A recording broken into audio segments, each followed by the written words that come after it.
Imagine a region in the world where all the basic needs of the people are fulfilled. A region where people can travel freely. A region where countries and their people can afford decent education and healthcare for their families. A region with stable economic growth, jobs for all, which is supported by peace between countries. This is the region envisioned by SADC, the Southern African Development Community, commonly known as SADC, is home to over 280 million people and spreads across 15 member countries. It aims to create common political values, systems and institutions among these member states, to build social and cultural ties, to help alleviate poverty and enhance the standard of living among the regional population. However, there is a long way to go before this dream becomes a reality. The region has a rapidly increasing and very young population. It has a growing appetite for consumer goods, electricity, water, and transport infrastructure. However, there is relatively slow economic growth, which currently can't support this demand. At present, exports are mostly based on raw materials and there is too little value added in the region. While export markets are an opportunity, the region is also competing in the world market. Internally, SADC now only accounts for 16.4% of intra-Africa trade. Intra-regional trade has been outperformed by other regional economic communities in Africa.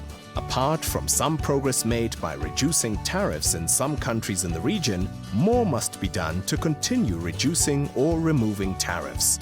There are also other factors which still discourage trade between countries. These non-tariff barriers, such as inadequate infrastructure, differing transport regulations, too many vehicle inspections, or complicated customs procedures, slow the movement of goods down and result in unpredictable additional costs to transport. This makes it expensive for businesses to trade across borders, and consumers end up paying a lot more for their goods than they should. However, there is substantial potential for growth.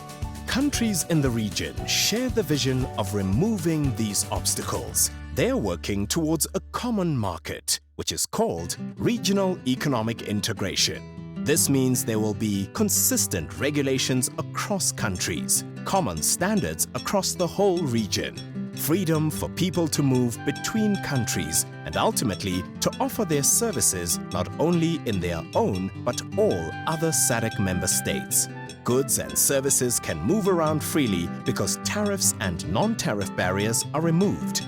There is also less corruption because procedures are transparent at places such as border crossings. For example, if customs regulations were simplified and harmonized in the region, border crossings would take significantly less time, allowing people and goods to move between countries faster and cheaper. With bureaucratic hurdles dismantled, transport and business across countries becomes easier and more attractive, providing bigger markets for investors from both inside and outside of the region. Additionally, if tariff and non-tariff barriers are lowered further, more products will be offered in these markets, leaving the consumer with more choice and variety at lower prices. Ultimately, this means growth in the regional economy is spurred. With the labor force growing, employment opportunities will increase. This means people will have more access to jobs, better services will be available, and a wider range of high-quality, better-priced consumer goods. This means more money flowing in a wider economy, which has more choices for everyone. This is not only true for Europe, but similar advances have also been made on the African continent. Take, for example, the East African community, where trade has significantly increased over the last decade, leading to higher economic growth and new job creation. The region has also introduced a regional visa for tourists, increasing its attractiveness as a tourist destination. The liberalization of trade in services has increased the attractiveness for outside investors, which can now hire from a regional labor market of highly qualified experts. A unified SADC is possible. A region where the people share in a new prosperity equally is within our grasp.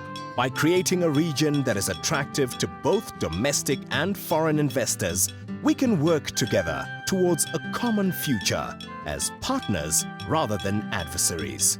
With the creation of new industries, more employment, freedom and ease of movement across borders, we can ensure that our children will grow up in a prosperous region. You can help us achieve this goal.